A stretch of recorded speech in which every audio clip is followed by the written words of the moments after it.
Om Swastiastu. Selamat malam kami ucapkan kepada Bapak dosen, pengampu mata kuliah Sistem Informasi Manajemen, serta selamat malam kami ucapkan kepada teman-teman yang hadir mengikuti mata kuliah Sistem Informasi Manajemen pada malam hari ini. Kami dari kelompok 3 akan mempresentasikan materi mengenai mata kuliah Sistem Informasi Manajemen. Dan sebelum melanjut ke pembahasan materi, kami akan memperkenalkan nama dari kelompok 3. Di sini ada 4 anggota. Yang pertama Ika Dek Friana, yang kedua saya sendiri Imade Agus Adi Mahendra, yang ketiga Iwayan Darmawan, yang keempat Iputu Gede Perdana Putra. Baik, di sini saya akan menjelaskan mengenai sistem pendukung keputusan. Nah, di sini dijelaskan bahwa sistem pendukung keputusan adalah bagian dari sistem informasi berbasis komputer, termasuk sistem manajemen pengetahuan berbasis pengetahuan yang digunakan untuk mendukung pengambilan keputusan dalam suatu organisasi atau perusahaan. Nah, di sini juga bisa dianggap sebagai sistem komputer yang mengolah data menjadi informasi untuk pengambilan keputusan masalah spesifik dan semi terstruktur. Menurut Moore dan Chang, sistem pendukung keputusan dapat digambarkan sebagai sistem yang mampu mendukung analisis ad hoc data dan pemodelan keputusan, berorientasi keputusan, orientasi perencanaan masa depan, dan digunakan pada waktu yang tidak biasa. Baik, di sini adapun tujuan dari sistem pendukung keputusan. Di sini ada 3 bagian. Yang pertama mengenai kecepatan komputasi, yang kedua peningkatan produktivitas, yang ketiga dukungan kualitas. Nah, yang pertama dapat dijelaskan yaitu mengenai kecepatan komputasi, yaitu komputer memungkinkan para pengambil keputusan untuk melakukan banyak komputasi secara cepat dengan biaya yang rendah. Sedangkan yang kedua mengenai peningkatan produktivitas, yaitu membangun suatu kelompok pengambilan keputusan, terutama para pakar, bisa sangat mahal. Pendukung komputerisasi bisa mengurangi ukuran kelompok dan memungkinkan para anggotanya untuk berada di berbagai lokasi yang berbeda-beda atau menghemat biaya perjalanan. Sedangkan yang terakhir mengenai dukungan kualitas, komputer bisa meningkatkan kualitas keputusan yang dibuat. Sebagai contoh, semakin banyak data yang diakses, makin banyak juga alternatif yang bisa dievaluasi.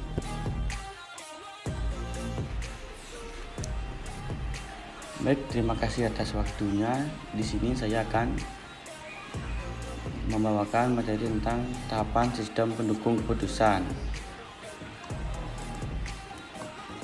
Sistem pendukung keputusan adalah bagian dari sistem informasi berbasis komputer, termasuk sistem manajemen pengetahuan berbasis pengetahuan yang digunakan untuk mendukung pengambilan keputusan dalam suatu organisasi atau perusahaan. Bisa juga dianggap sebagai sistem komputer yang mengolah data menjadi informasi untuk pengambilan keputusan masalah spesifik semi struktur. Menurut Moore dan Chang, SPK dapat digambarkan sebagai sistem yang mampu mendukung analisis ada HUC data dan pemodelan keputusan, berorientasi keputusan, orientasi perencanaan masa depan, dan digunakan pada waktu yang tidak biasa. Tujuannya yaitu yang pertama kecepatan komputasi, artinya komputer memungkinkan para pengambil keputusan untuk melakukan banyak komputasi secara cepat dengan biaya yang rendah. Tujuan yang kedua yaitu peningkatan produktivitas, yaitu membangun satu kelompok pengambilan keputusan, terutama para pakar, bisa sangat mahal. Yang ketiga, dukungan kualitas. Komputer bisa meningkatkan kualitas keputusan yang dibuat. Sebagai contoh, semakin banyak data yang diakses, semakin banyak data yang diakses, semakin banyak juga alternatif yang bisa dievakuasi. Berikutnya ada tahapan-tahapan sistem pendukung keputusan. Yang pertama ada fase inteligensi. Inteligensi dalam pengambilan keputusan meliputi scanning atau pemindahan lingkungan, entah secara intermittent ataupun terus-menerus. Inteligensi mencakup berbagai aktivitas yang menekan identifikasi suatu atau peluang-peluang masalah. Tahapan dalam fase inteligensi antara lain identifikasi masalah atau peluang, klasifikasi masalah, dan kepemilikan masalah. Berikutnya ada fase desain, yaitu fase desain meliputi penemuan atau mengembangkan dan menganalisis tindakan yang mungkin untuk dilakukan. Hal ini meliputi pemahaman terhadap masalah yang menguji solusi yang layak. Tahapan dalam fase inteligensi antara lain memiliki sebuah prinsip pilihan, mengembangkan atau menghasilkan alternatif dan mengukur hasil akhir. Yang ketiga ada fase pilihan. Pilihan merupakan tindakan pengambilan keputusan yang kritis. Fase pilihan adalah fase di mana dibuat suatu keputusan yang nyata dan mengambil suatu komitmen untuk mengikuti suatu tindakan tertentu. Yang keempat, ada fase implementasi. Pada hakikatnya, implementasi suatu solusi yang diusulkan untuk suatu masalah adalah inisiasi terhadap hal baru atau pengenalan terhadap perubahan. Definisi implementasi sedikit rumit karena implementasi merupakan sebuah proses yang panjang dan melibatkan batas-batasan yang tidak jelas. Implementasi berarti membuat suatu solusi yang direkomendasikan bisa bekerja, tidak memerlukan implementasi suatu sistem komputer.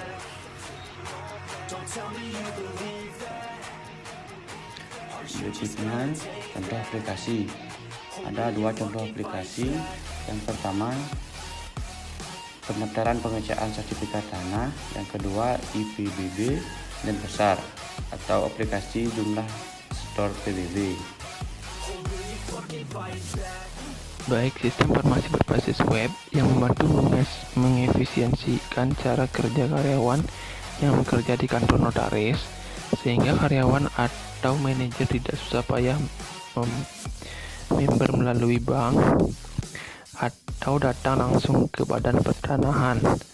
Dalam aplikasi ini bisa dicek di web hatel.rbpn.go.id, di mana dalam aplikasi ini ada dua fitur, yaitu pengecekan sertifikat dan pelayanan hak tanggungan untuk jaminan sertifikat.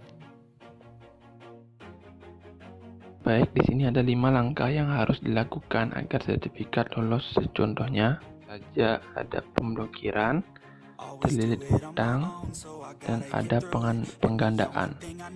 Di sini kita membahas tentang pengecekan sertifikat, di mana kita melakukan pendaftaran secara online dari memilih berkas atau dan menginput data keseluruhan menggunakan komputer, sehingga sebaiknya hal pertama yang harus dilakukan yaitu scan bagian berkas yang dibutuhkan. Langkah pertama, di kolom paling atas ada input sertifikat. Di sini kita tinggal cari apa yang diminta oleh aplikasi, dan seterusnya hingga tahap keempat. Di sana manajer harus membayar melalui m-banking sehingga akan keluar ke tahap kelima, di mana tahap untuk pengecekan sertifikat sudah selesai, di mana sertifikat dianggap aman atau layak sudah disertifikasi dengan hasilnya atau tidak adanya pemblokiran, penggandaan, penggadaian, dan lain-lain. Kemudian fitur yang harus ada pembahan atau perbaikan. Di tahap pertama, jika pengupload KTP pemohon kemungkinan bisa 2 kali karena fitur yang digunakan oleh pihak VPN yang sering error. Dan untuk fitur penambahan yang harus ada di sini yaitu melihat kecocokan sertifikat untuk bisa membayar ke tahap selanjutnya agar kita tidak mendapatkan setelah membayar sertifikatnya ada pemblokiran atau fitur pembuka blokir sertifikat. Maaf sebelumnya tidak bisa menjelaskan membuka seluruh tahap demi tahap. Baik, di sini saya Yoyanawan akan menjelaskan tentang aplikasi IPB dan pasar. Aplikasi ini dapat mengetahui pembayaran pajak yang menunggak atau yang sudah lunas. Dari sini, sistem informasi berbasis aplikasi ini bisa di-download di Play Store, di mana aplikasi ini memiliki fungsi agar kita sebagai masyarakat khususnya taat saat membayar pajak, di mana dalam menentukan total harga pembayaran, waktu pembayaran, dan denda yang diterima oleh masyarakat. Baik, selanjutnya di sebelah kiri saya sudah ada gambar yaitu aplikasi IPB. Di sini fitur yang ada dalam aplikasi tersebut, yang pertama ada ISPPT, yang kedua ada I-pelayanan, yang ketiga ada I-persyaratan, yang keempat ada I-permohonan, yang kelima ada I-profile, yang keenam ada I-peta. Di sini kita akan menjelaskan tentang pembayaran pajak, di mana yang kita gunakan adalah fitur ISPPT. Di sini kita bisa melihat daftar pembayaran, tahun pembayaran, dan denda pajak PBB. Sedangkan I-pelayanan itu kita dapat melihat pelayanan pajak PBB. Sedangkan I-persyaratan di sini kita lihat pelayanan pajak dan syarat-syarat pendaftaran PBB baru, dan yang I-permohonan yaitu daftar pengajuan objek baru atau PBB yang baru. Yang kelima I-profile, di sini profil dari biodata diri sendiri. Dan yang terakhir yang I-peta yaitu lokasi tempat BPN Kota Denpasar berlokasi. Baik, di sini sebelah kiri saya sudah ada contoh yang sudah lunas dari PBB. Di sini kita bisa lihat total pokok, total denda, dan totalnya. Tidak ada denda dan pembayaran dari tahun berapa sampai tahun berapa. Di sini tagihannya berarti sudah lunas. Untuk penambahan fitur yang kurang ini diterapkan di sini yaitu kurangnya menyeluruh melakukan analisa seperti pajak yang berada di kabupaten lain, khususnya di Bali. Baik, sekian presentasi dari kelompok kami. Jika ada kekurangan pemaparan materi dan kesalahan penyampaian materi selama presentasi berlangsung, kami dari kelompok 3 mohon maaf sebesar-besarnya. Akhir dari presentasi pada hari ini kami tutup dengan promo Santi. Om Santi Santi Santi Om. Selamat malam.